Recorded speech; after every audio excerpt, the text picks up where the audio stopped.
Hi, welcome everybody to the Healthy Hustle this evening, and thanks for being here. Today, we're going to dive into mental wellness and its connection to the gut. So, mental wellness and its connection to the gut.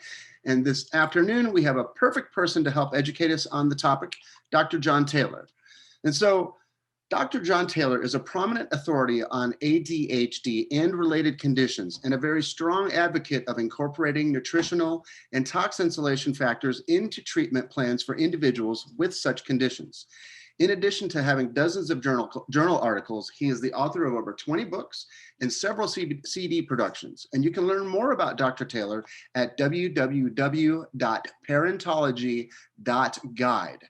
That is www.parentology.guide. So let's go ahead and dive right in. So here's my question. Why is gut health so important when it comes to mental health and overall health? And what should we be feeding our minds for optimal function? Okay, let's start with the very beginning. The brain, where your mental health is located, is the most nutrient demanding organ in the body. It requires more nutrient per minute than any other part of your body. Now, what if digestion is all screwed up? What's their chance in the brain of not getting enough of the nutrients? A great chance of it. And that's why in ADHD, 75 to 9%, 75 to 100% of them don't get enough nutrition in their brain. Their brains are starving because of the digestive problems. So talk about your mental health, starve your brain and you're not going to have good mental health. So we need a fully nourished brain that gets enough sleep. That's what you need for good mental health, just at the very beginning of mental health. And then, of course, you have other things going on. What if your mental health is such that you are addicted to nicotine, you drink huge amounts of alcoholic beverages? All that is screwing up your gut and your liver. And when it screws up your gut, your brain suffers with malnutrition problems. Okay. And so right away, mental health is correlated with, does your brain have what it needs, or is it not playing with a full deck here? I often will teach people a simple little way to teach what are the major nutrient components a brain needs. It's a little acronym sentence that goes like this: please visit my fun, clever website. Just please visit my fun, clever website. And if you look at the first letters of those words, those are P, V, M, F, C, W. That's just a way to remember those letters, is the sentence, please visit my fun, clever website. But the P stands for protein. I mean, the brain's making 34 neurotransmitters all the time. Those are proteins. The brain needs amino acids with which to build those proteins. Where does it get them? You eat them in food rich in protein. And your digestive tract tears those molecules apart, and the brain loves those amino acids. It restrings them in 34 different strings that we call neurotransmitters. Now that is major function of the brain. One of the key functions of the brain is to make all those neurotransmitters all the time. And that's what P stands for. Feed them some protein.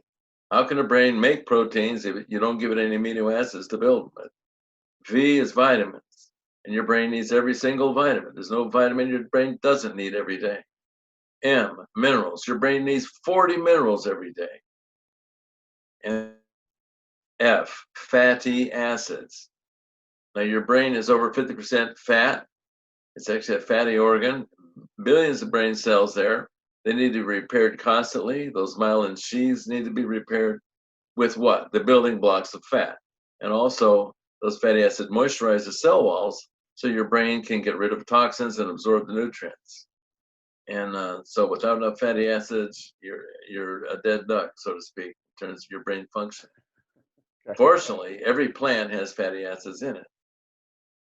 And then C, chlorophyll.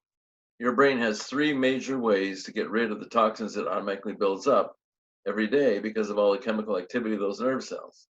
They're very busy, active nerves. They're using up more nutrition than any other nerves and any other cells in the whole body.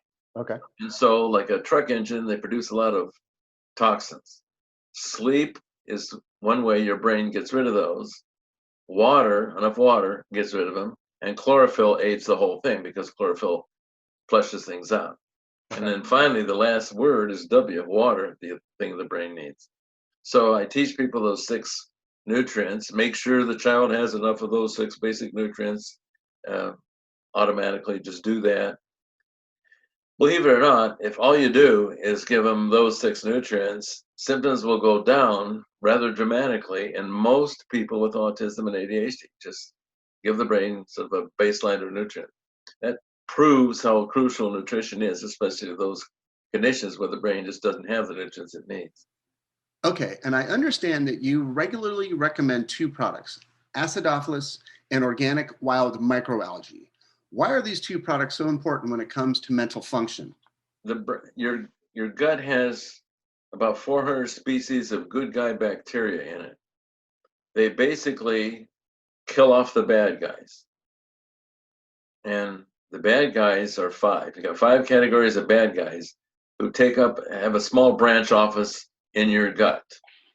Those would be yeast, mold, fungi, parasites, and body unfriendly bacteria. Now, this mob of those 5 bad guys is commonly misnamed as a yeast infection, but they all are there. There's no such thing as a human digestive tract that doesn't have yeast, mold, fungi, parasites, and body unfriendly bacteria in it.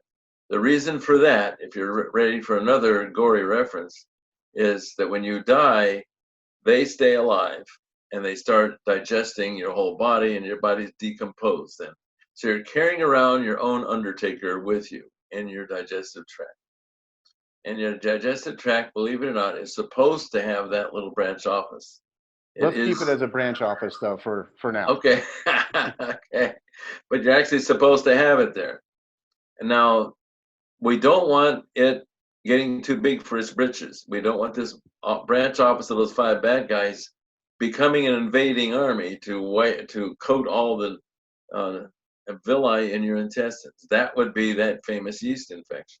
Okay. So to keep them in check, we have the good guys. Now, acidophilus is the most powerful of the good guys. It is a monster killer of yeast and mold and fungi. And the other 399 are not quite as good at that. And you have more acidophilus in your gut than any of those other good guys. So why are the good guys there? To keep the bad guys in check, so you don't get yeast infections and so forth.